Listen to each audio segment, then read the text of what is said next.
السلام علیکم ورحمۃ اللہ وبرکاتہ۔ Fatima on line Quran institute کی طرف سے آپ سب کو خوش آمدید۔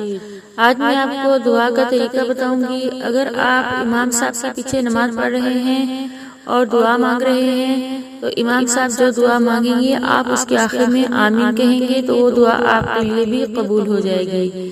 اگر آپ گھر میں نماز پڑھ رہے ہیں تو جب آپ دعا مانگنے لگے تو سب سے پہلے سورہ فاتحہ پڑھیں، سورہ فاتحہ کے بعد یہ دعا پڑھیں: ربنا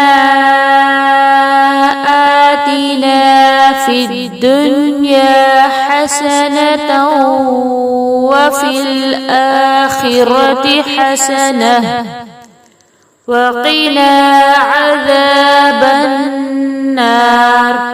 اے ہمارے رب، ہمیں دنیا میں بھلائی دے اور آخرت میں بھلائی دے اور بچا ہمیں دوزخ کے عذاب سے۔